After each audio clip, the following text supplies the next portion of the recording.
friendship and mga higala, mga kaibigan, mga kababayan. Ngayon, papunta tayo ng Kinawi Bukidnon, guys. And then, ano lang, mayroon tayong titingnan doon na lupa.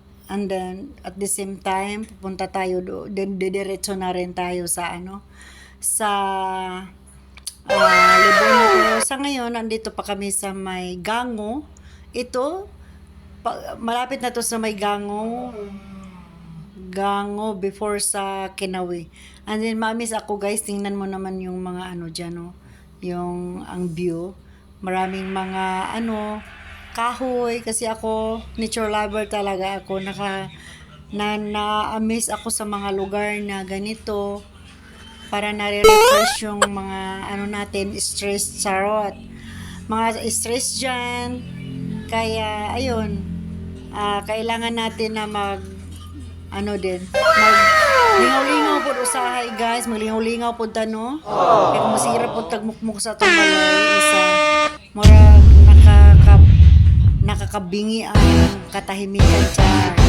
Bitaw, inatakaraw din nila beto, doon na ta sa may sa Gango pa lang eh.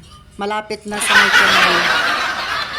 Ito guys, and then hello, and then ito nasa na tayo guys, nandito na tayo sa may malapit na sa may Libona Bukidnon. Ito yung dinadaanan namin papuntang Libona Bukidnon. Kaya talaga ito, tingnan nyo yung daan papuntang Libona from Kinawi. Maganda dyan kasi yung madadaanan mo halos yung mga forest lang, kunti lang ang bahay dyan. Kaya yan, parang adventure lang guys, adventure lang tayo minsan. Tatahakin natin at lalakbayin natin ang daanan mula Cagayan de Oro to ito yung guys, tingnan nyo. Ayan, maganda dyan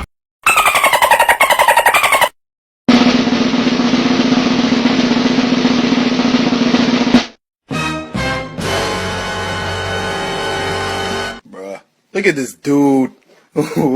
Wait till you see the. No, no, no, no.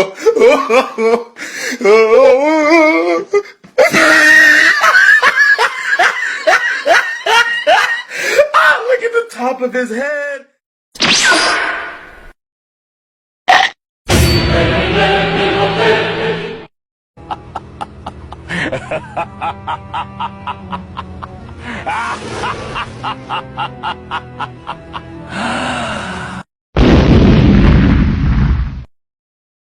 Easy!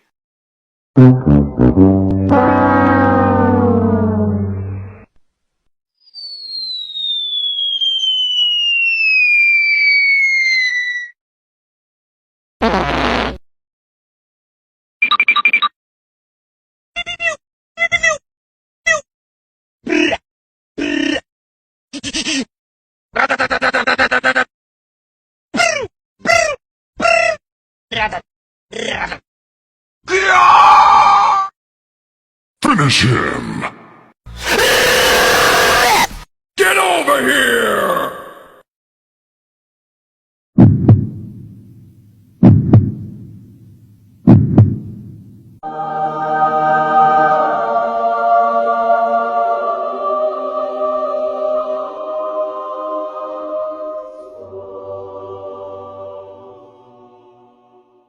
Hey, what happened?